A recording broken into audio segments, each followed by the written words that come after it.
So, Viktor, thank you kindly for agreeing to meet with me. To be honest with you, I'm very excited because you are the first person I'm talking to who is a change management expert from Czech Republic.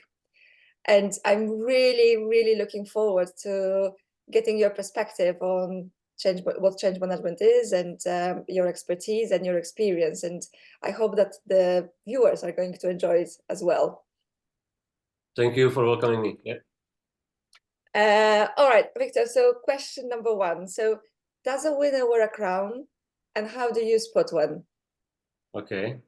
So I think every successful change accomplishment deserves a celebration, yeah? Because making a substantial change takes an effort. And the feeling once it's done, that's priceless. Yeah? That's worth it. And it's also a wonderful self-confidence booster. So indeed, I guess you can easily spot someone because you can spot this self-confidence coming from the success. But I think that for the change manager, for a true change manager, every victory has a little bit like, this bittersweet taste. Because once you are done, it's usually time to move on, to leave the people, to leave the project team, and to start something new from the scratch. So yes, you can spot this confidence. It's a great opportunity to celebrate. It's also a new beginning always. I like that you said it's a new beginning. And many people, obviously, every single person has a different perception, and they will respond to that question differently. But none of them have actually picked up on that this is also a new beginning. So I really like that. I did a mini survey on LinkedIn, and I always talk about that survey. 15% of people that have responded, there were 3 questions, and 50% of people said that they don't think they are good enough to apply for an award. And I do wonder, what is your perspective? What would you say to those individuals? Just do it, go for it. Think about it this way. According to studies conducted by McKinsey and another one by IBM, so there are actually 2 studies with the same finding, which is that 70% of change projects in corporations in business environment fail on expectations. And when we look at our personal change challenges, it's even worse. 91% are abandoned. So if you complete something, you are already better than most of top executives in companies. So don't be shy. Don't be shy. There is no reason for this imposter syndrome. Just go for it, apply. I really like that. I think you're right, because majority of us would always think that we have this thing that we tend to compare to ourselves to somebody else, which is completely unnecessary. We always should be comparing ourselves purely just to ourselves. So I really like your advice. Brings me to another question. So why do you support the Change Awards? Because you and I have connected recently, and obviously we have connected through Change Awards, and genuinely interested. Why do you think it's a good idea or is a bad idea? What are your thoughts? I like 2 things about it.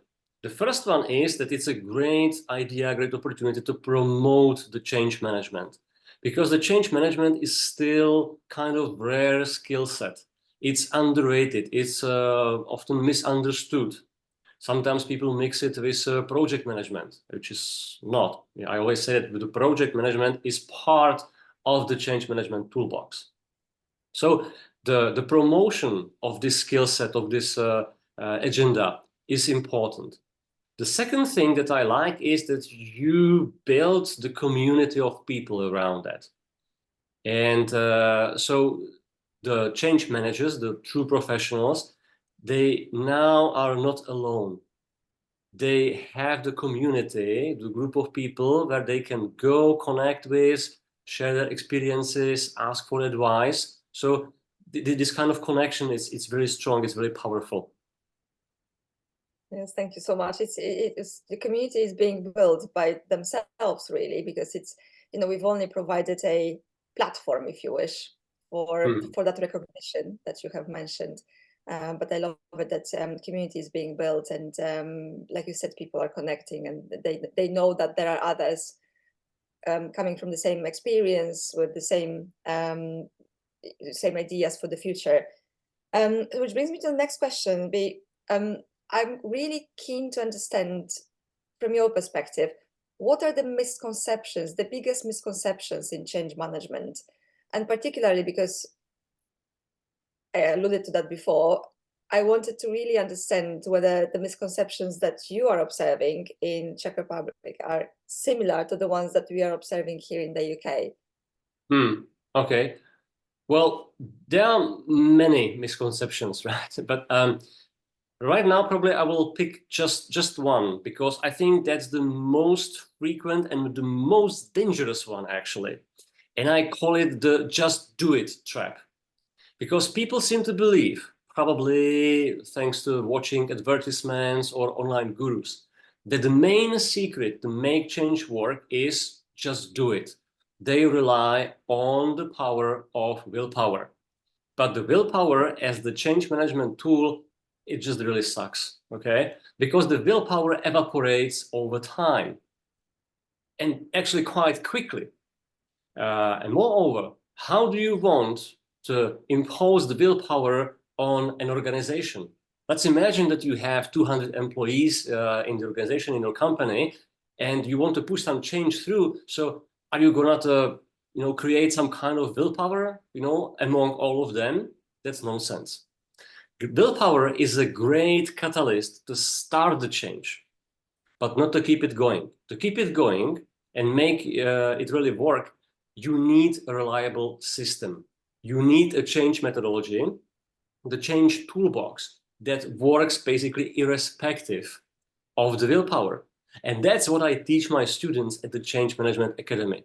And for them, it's one of the biggest aha moments when they realize that this is completely wrong. They need to do something different, that they need to create a system, a framework that will create the change or push the change to make it happen, whether it's for them, whether it's for the personal life, whether it's for them as an entrepreneur, or whether it's for them as a manager of the organization or of the project.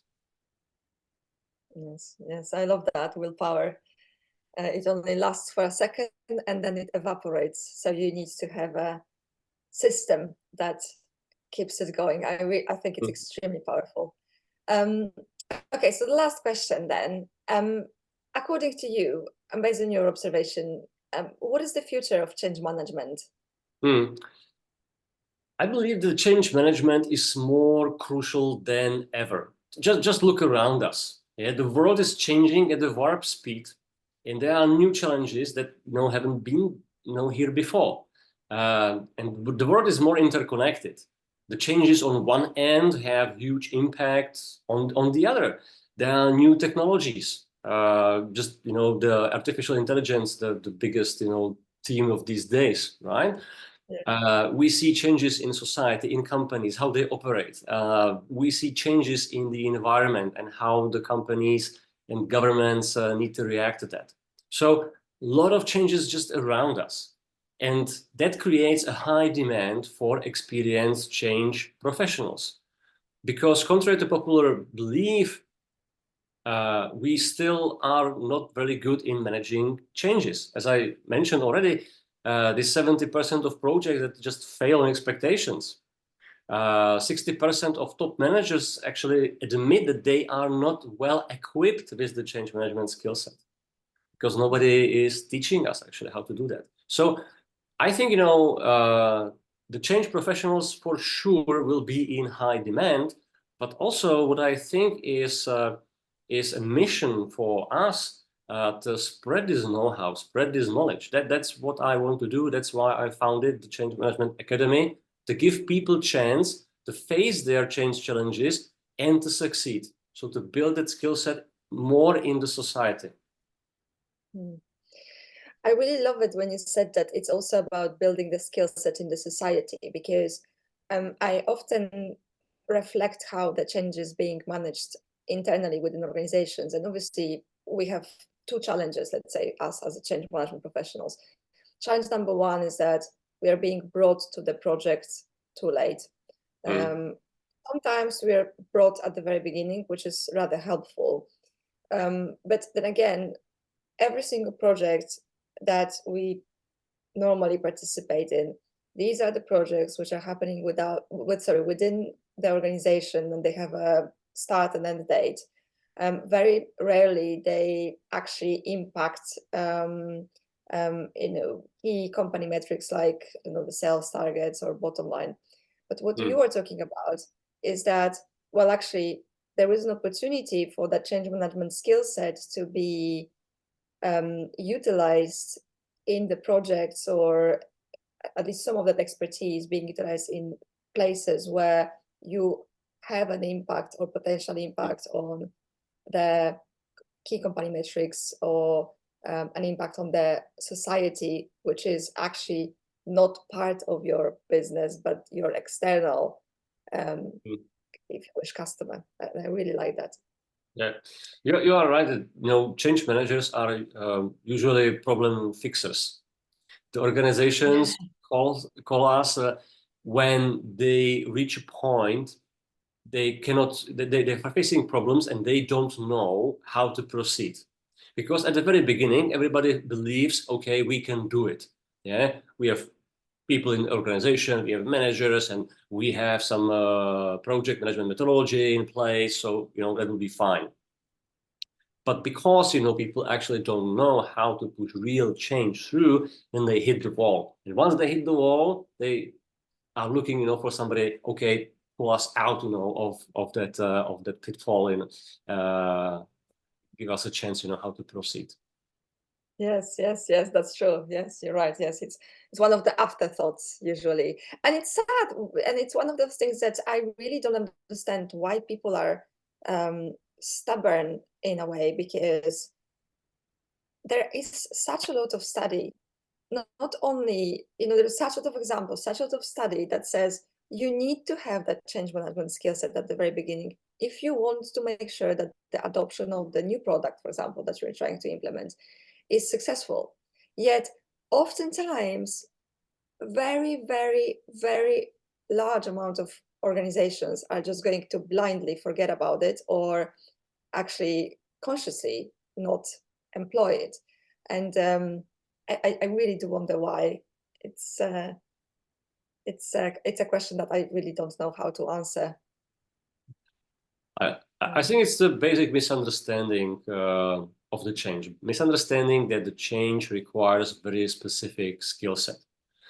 I always say, imagine that you are running operations and you want to speed up the process, and you want to speed it up by, let's say, 5%. Okay. Then you know that your people will be able to do it, because the difference between the starting point and the end point is not that big. But once you put in front of them challenge like speed it up by 50%, okay, make it twice as fast, for example, then you hit the wall, because you hit the wall of their skill set and also their time. But to realize that takes time. So that's why they always try to start with their own resources, with their own skills, and only once they hit the wall, they realize, okay, we are not able to do that. Let's pick the phone and let's find out, who can help us. Somebody else come and help. Yeah. All right, listen, lovely chatting to you. Thank you so much for agreeing to have this conversation. I'm very happy that I was able to have this conversation with you and share some of my thoughts. And all best of the luck with the Change Awards.